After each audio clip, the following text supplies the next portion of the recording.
Assalamualaikum warahmatullahi wabarakatuh. Salam literasi. Halo, kenalkan saya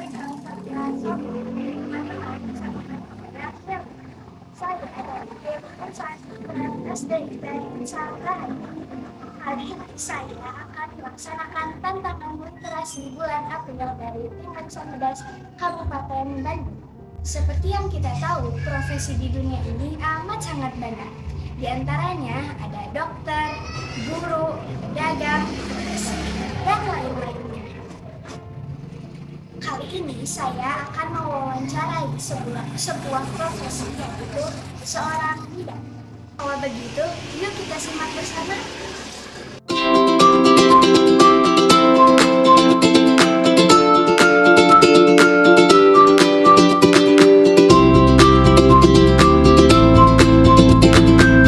Assalamualaikum. Nama saya Asia, nama saya Sofia. Saya dari kelompok Insan Literat. Bolehkah saya mewawancarai Ibu sebagai profesi bidan? Boleh. Oke, kalau begitu bisakah Ibu perkenalkan diri Ibu? Ya, nama Ibu Nurina Hidayatika. Alamatnya di Deli Jambu. Sama alamat prakteknya juga di sini. Ibu sendiri sebagai bidan. Sudah berapa lama Ibu menjalani profesi sebagai bidan? Ibu lulus dari tahun 2013, berarti sudah 12 tahun mungkin ya. Kurang lebih 12-13 tahun. Kenapa Ibu memilih menjadi seorang bidan? Kenapa? Awalnya Ibu sendiri lihat karena mungkin background orang tua bidan ya, terus sering membantu orang tua Ibu dengan pekerjaannya bidan. Jadi Ibu sendiri tertarik untuk seru ya kayaknya jadi bidan gitu. Jadi waktu SMA mulai curi-curi pengen jadi bidan deh gitu. Paling Ibu sukai dari pekerjaan sebagai bidan? Semuanya suka. Pada dasarnya Ibu semuanya suka, apalagi pas waktu ikut membantu melahirkan seorang bayi kecil ya dari tangan Ibu sendiri gitu. Orang yang pertama menolong bayi yang lahir dari ibunya, Ibu yang pertama kali megang gitu. Berasa wah gitu, Masya Allah gitu ya, gitu Kak. Apakah bidan hanya membantu proses Ibu melahirkan saja? Untuk bidan zaman sekarang memang selain menolong persalinan, pekerjaan sebenarnya banyak, tapi sekarang dituntut untuk serba bisa.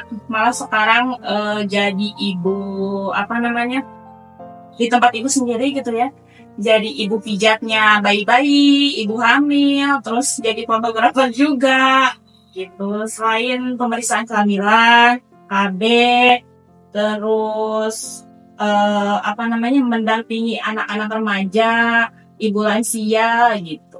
Banyak sih gitu selain ibu melahirkan.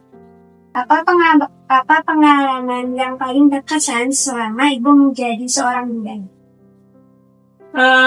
Kalau yang berkesan ya itu setiap momen pertama kali si bayi mungil lahir ke dunia, itu yang paling berkesan gitu. Jadi merasa wah bahagia, ikut senang, ikut happy, apalagi kalau misalkan anaknya ditunggu-tunggu dari orang tua yang sudah lama menantikan ingin mempunyai anak bertahun-tahun gitu ya. Jadi ikut happy aja. Kesulitan apa yang Ibu rasakan saat menangani pasien? Kesulitannya mungkin ada beberapa pasien yang kurang kooperatif ya. Jadi kurang kerjasama antara pasien tersebut sama kita. Jadi kalau dikasih tahu nih, Ibu harus minum obat gini, Ibu harus periksa USG ini. Tapi si pasiennya acuh tak acuh gitu ya, seenaknya udah dikasih tahu tapi malah nggak nurut gitu ya. Nah itu paling yang apa ya, yang gemesnya gitu. Kok udah dikasih tahu tapi nggak mau nurut gitu. Padahal kan itu untuk kesehatan beliau juga gitu. Menurut Ibu, apa yang harus dipersiapkan sejak kecil jika ingin menjadi seorang bidan?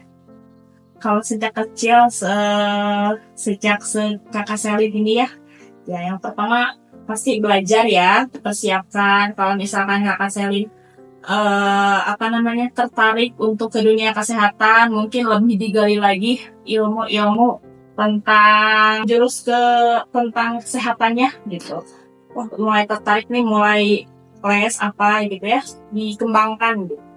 Paling itu aja. Terus nanti misalkan kalau udah gede, udah menjurus ke ranahnya, misalkan menjadi dokter nih, ya tinggal ditekuni aja gitu.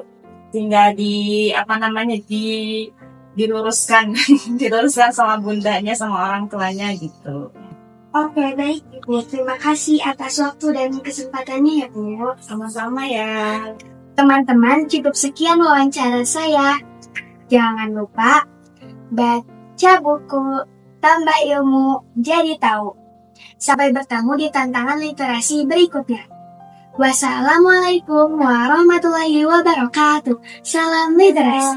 Dah.